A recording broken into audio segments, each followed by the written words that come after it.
Muy buenos días, Alfonso, y buenos días al público que siempre te escucha. Antes de entrar en lo que me había comentado para discutir en la mañana de hoy, estaba viendo una nota de Rafache con el vocero de la compra de contadores inteligentes y aparentemente Luma prefiere comprar unos de tecnología dudable por 900 millones en vez de comprar otros posiblemente de mejor tecnología por 400 millones. Un pago de 500 millones de más. Bueno, aunque no he leído la nota, pero es parte del esquema de Luma de favorecer a unos contratistas que son sus amigos y dolientes, ¿verdad? Acuérdate que el contrato de Luma permite que Luma contrate a sus matrices afiliadas y cualquier otra compañía que quiera beneficiar. Y esas decisiones que tú no puedes explicar, ¿cómo es posible que entonces quieran pagar de más por unos contadores? Está motivado por esos actos de corrupción, por el mismo modelo de la privatización. ¿Cómo es posible que paguen 500 millones de dólares adicionales por una tecnología de menos eficiencia o dudosa? Eso es una cosa que es absurda. Y así mismo es. Pero el contrato que firmó el gobierno de Puerto Rico lo permite. Sí, desafortunadamente. Dice específicamente que ellos son los que contratan y gastan y que el contrato no prohíbe ni siquiera que se contraten a las matrices y afiliadas de Luma. Y ahí tiene que haber un enchufe que implique que se quieran robar ese dinero adicional que estarían pagando. Por eso es que en el gobierno, Alfonso, hay estos mecanismos tan estrictos de subastas y que hay mecanismos de revisión judicial en el caso de alguno de los licitadores entienda que no se hizo conforme al debido proceso de la ley, que se prefirió, que se usaron criterios ausentes o innecesarios. El proceso gubernamental se queja a la gente que podría ser más lento, pero tiene más garantías de que el resultado sea el mejor producto al costo más bajo posible. Eso no es posible mediante la privatización y mucho menos con ese contrato de Luma. Bueno, vamos entonces a lo que usted me había sugerido para discutir en la mañana de hoy, que no sé por qué Johnny Méndez sacó esto ayer y no en la mañana de hoy, porque para muchas personas pues quizás va a pasar debajo de radar. Pero dice, denuncia Junta de Control Fiscal, intenta aumentar contribuciones en el tribu. Eso estamos hablando de la casa suya, de la casa mía, de la casa de todos los amigos y amigas que nos están escuchando. Sí, mira, esto hay que verlo en el marco económico y financiero más amplio, porque recuerda que la semana pasada discutimos que el gobierno, a pesar de la reestructuración de la deuda y de tantos bombos y platillos que la Junta sonó, pues tiene todavía un déficit acumulado de 51.100 millones de dólares y que este año cerró en déficit. Y se siguen sumando las noticias. El Fondo Monetario Internacional, que es la autoridad que el capital mira para ver el desempeño económico de los países, pues dice que Puerto Rico está en el plano negativo en el crecimiento y que el otro año, el 2025, tampoco va a crecer. Y eso está en contradicción con las proyecciones optimistas del gobierno de Puerto Rico y con las más conservadoras de la Junta de Control Fiscal, pero te da unos elementos de juicio para tal vez adjudicarle un poco de más credibilidad, porque están usando unas metodologías que a mi juicio pues son evidentemente eficientes o confiables, porque son las metodologías accrual, ¿verdad? No de efectivo como usa el gobierno de Puerto Rico, y eso pues sigue cimentando las dudas que existen sobre la capacidad del gobierno de Puerto Rico para cubrir sus gastos. Ya se perdió, como discutimos la semana pasada, un año para lograr los 4 presupuestos balanceados, pero lo que es escandaloso es que aún así con el ajuste hay 51.100 millones de dólares en déficit acumulado. Entonces cuando tú ves lo que está buscando la Junta y lo que recomiendan los auditores de la casa que auditó el estado financiero del gobierno de Puerto Rico, es que hace falta más ingresos y menos gastos.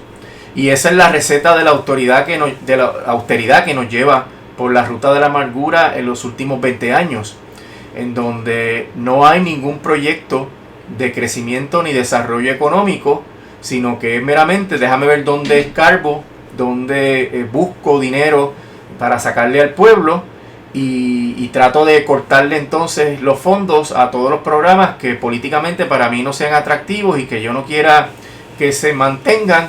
Y así lo que hace la Junta y el gobierno es seguir perjudicando la oportunidad de que la economía se pueda desarrollar, porque cuando tienes una economía que no tiene ningún proyecto económico, ninguna estrategia de desarrollo económico, y el gobierno es el principal motor de la economía, y si tú entonces empiezas a extraer de los más pobres, de los más vulnerables, dinero de contribuciones y cortas el gasto, pues es la receta del desastre que nos tiene en esta situación y que ha impedido que saquemos los pies del plato.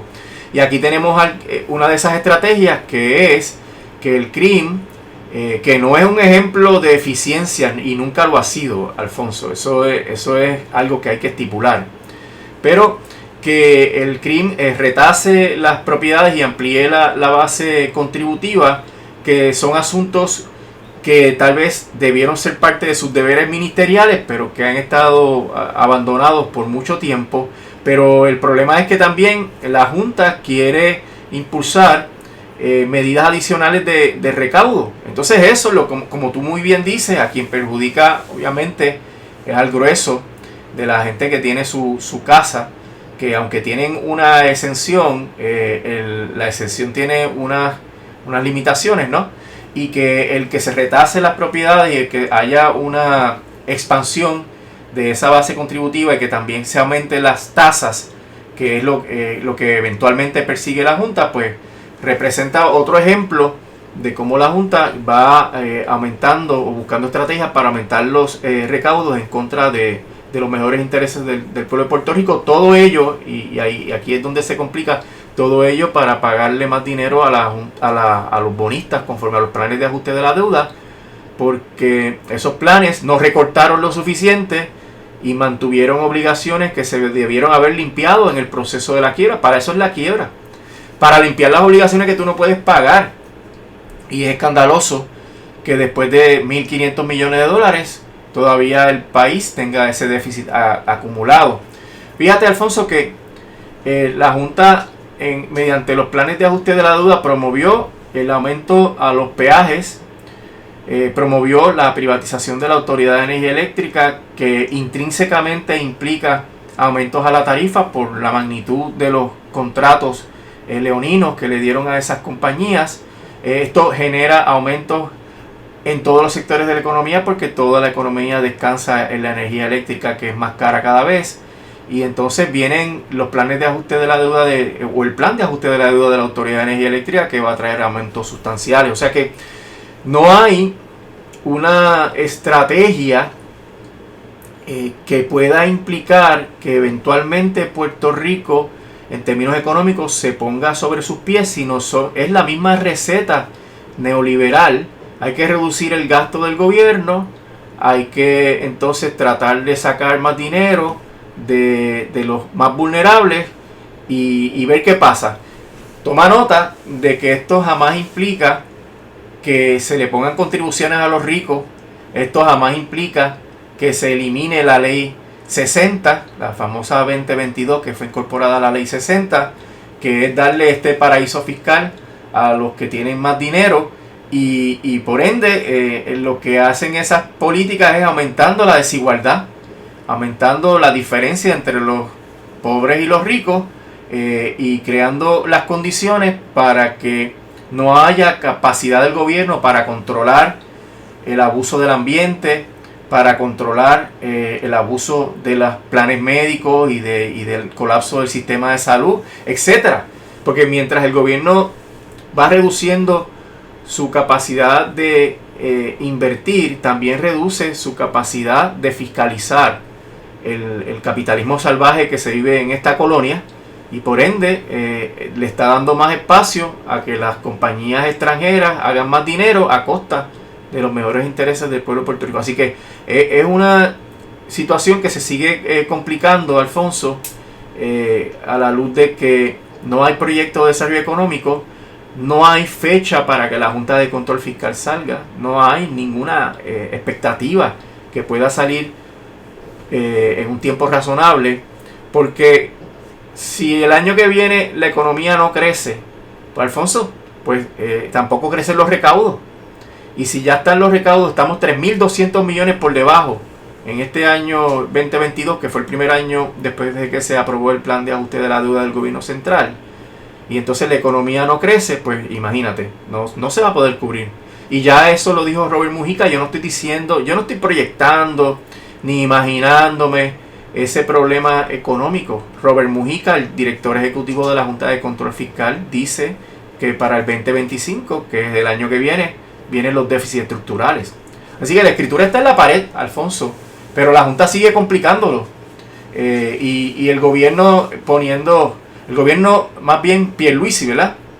Porque es en el contexto de la campaña primarista, pero él está alegando que ya él alcanzó el fin de la quiebra, y es una mentira funesta, porque engaña al pueblo sobre las consecuencias de la permanencia indefinida de esa Junta de Control Fiscal. Seguimos, este es un tema recurrente, nos están invitando a que salgamos del país. Pues sí, porque en la medida en que tú tienes un país donde no hay protección para que haya una oferta razonable de vivienda, porque por un lado tú incentivas el que haya este mecanismo de los Airbnbs o otros sistemas similares para que las propiedades estén exclusivamente dedicadas al turismo, pues tú reduces sustancialmente la oferta de vivienda y eso encarece el costo del alquiler, encarece el costo de las propiedades, y si para colmo también le vas a meter unas contribuciones adicionales a la propiedad, particularmente a las viviendas, pues entonces tú estás creando la tormenta perfecta para que la gente tenga que escoger irse. ¿Viste lo que pasó en las Islas Canarias, donde el pueblo se tiró a la calle para protestar por ese problema de las rentas a corto plazo de estos sistemas de alquilar las residencias para el turismo? Y fue una protesta, no sé si viste las imágenes, extraordinaria en términos del volumen de gente y de las consignas. Así que en Puerto Rico está pasando eso mismo sin que haya una conciencia pues social abarcadora, ¿verdad? En todos los estratos de la sociedad, de que eso crea un problema bien serio que hace que tú tengas que vivir con tu papá o tu mamá o tu abuelo o tu abuela porque tú no tengas dinero para alquilar una casa o no tengas dinero para comprar la propiedad, mucho menos para eso. Entonces tú tengas que barajear: o me quedo aquí viviendo con mis parientes o me voy del país y trato de conseguir un lugar donde tenga mejores expectativas de crecimiento. Así que lo que pude apreciar en la marcha en las Canarias era que habían banderas nacionalistas, habían banderas de la República, habían banderas de los grupos LGBT.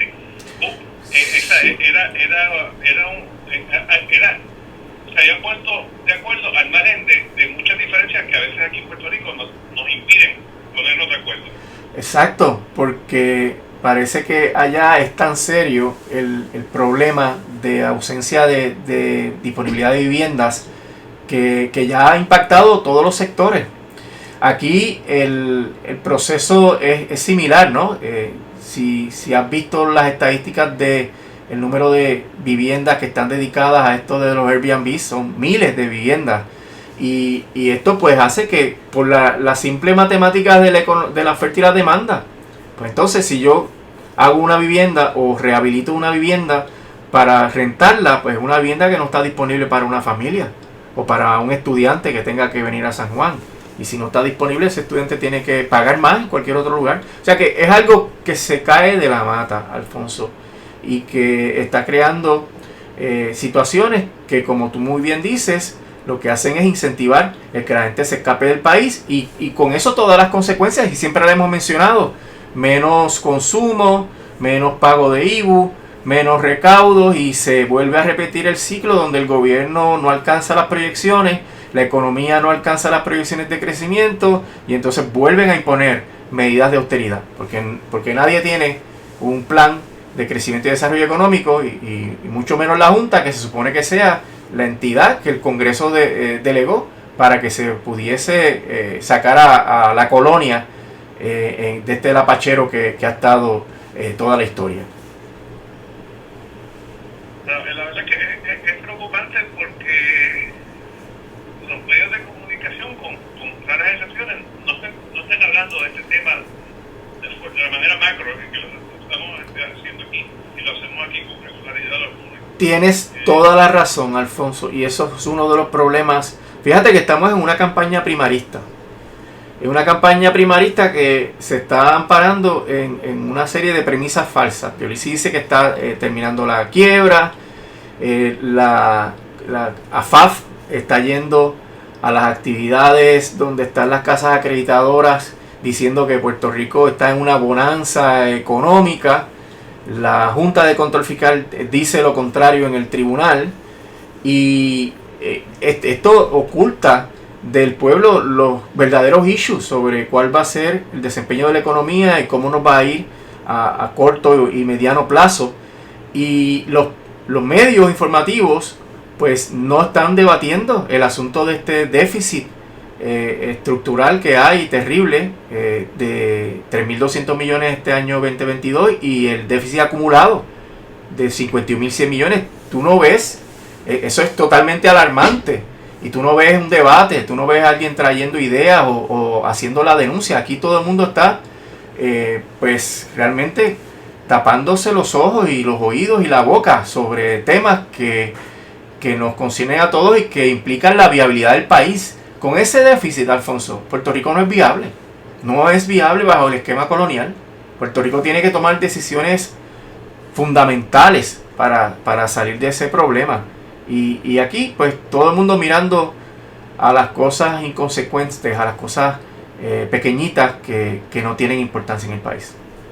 La fecha más importante este año es noviembre 2. Sin duda. Sin duda. Sí. Bueno, también hay que una campaña de no participar, ¿no? Y al margen de la apatía, de la gente que dice, yo no quiero participar porque participado no logro nada. Pero también hay una campaña activa de no participar. Sí, mira, eso es un issue que hay mucho debate, ¿verdad?, en ciertos sectores. Don Pedro Albizu Campos, ¿verdad?, se oponía a la participación electoral, pero él tuvo un plan B. Él tuvo y ejecutó unos trámites revolucionarios, ¿verdad?, unas acciones concretas para tratar de hacer una denuncia al mundo entero y de tomar las armas para oponerse al gobierno norteamericano, al gobierno de ocupación. Pero tú decir, mira, no se debe votar porque dentro de la colonia no hay democracia, que lo podemos estipular, dentro de la colonia no hay democracia, y el campo de acción que permite el voto en la colonia es extremadamente limitado, también lo podemos estipular. Pero hasta ahora la gente que ha salido y ha gobernado esta relación de intermediarios que ha habido entre Puerto Rico y Estados Unidos ha sido un desastre, y esa gente hay que sacarla para que haya algún tipo de expectativa de que podamos movernos en un proceso para lograr la descolonización de Puerto Rico, que es la principal tara que tiene Puerto Rico, que impide su crecimiento y desarrollo económico. Y si tú no tienes una alternativa, un plan B para la abstención electoral, que tú me digas a mí, mira, si nos abstenemos de votar, tenemos estas otras alternativas, pues tú puedes generar un diálogo productivo. Pero si tú te estás cruzando de brazos y tú no tomas ningún tipo de acción, pues realmente estamos perdiendo el tiempo debatiendo este issue. Así que yo creo que independientemente de lo estrecho que es el camino de la participación electoral en una colonia, y en una colonia con el historial de Puerto Rico, pues hay una oportunidad de que esta clase política que nos ha llevado a este desastre pues pierda su hegemonía, porque a lo mejor no es posible ganar y tener el control de las ramas del gobierno políticas, ¿verdad? Pero sí se va erodando cada vez más, y eso ha sido un proceso histórico. Se ha ido erodando la hegemonía, y por eso pues tú ves que los partidos ya no tienen una mayoría clara en las cámaras. Ya tú ves que el gobernador sale con un 33%, ya tú ves que las fuerzas opositoras tienen más votos que el que sale gobernador. Así que ese proceso nadie lo puede negar, y a mí me parece que con todo lo que se ha vivido en los últimos años, pues hay una oportunidad de que podamos, si no desplazar totalmente esa clase política, sí disminuir su hegemonía y poder encaminar otros procesos de cambio. Y a eso no nos podemos negar, porque lo demás sería el cinismo, o irse a una cueva, vivir en una cueva, o emigrar, como muchos de nuestros hermanos y hermanas no pueden evitar, ¿verdad? No tienen otra alternativa. Así que el asunto de que en noviembre haya una elección donde haya una oportunidad de que se siga erodando, afectando, aún esa aspiración mínima de que se siga afectando la hegemonía de estas clases políticas intermediarias corruptas del PNP y el PPD, pues eso es un gran paso para lograr, y tal vez no en estas elecciones, sino en las próximas, lograr el que pueda venir un gobierno nuevo que exija los cambios dramáticos en la relación política entre Puerto Rico y Estados Unidos, que permitan que empecemos a construir un futuro de crecimiento y de desarrollo, y de eliminación de la desigualdad, y del fortalecimiento de educación y de los sistemas de salud. Muchas aspiraciones.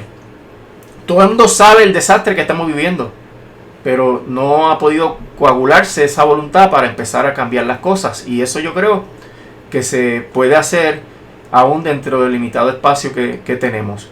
Si no resultase eso en su momento en noviembre, pues hay que hacer la evaluación y la reflexión sobre qué es lo que falta hacer para que se pueda lograr eventualmente. Licenciado, muchísimas gracias. Tenemos una conversación pendiente. Sí, así es. Hasta luego, Alfonso, que pase buen día. Buen día, buen día.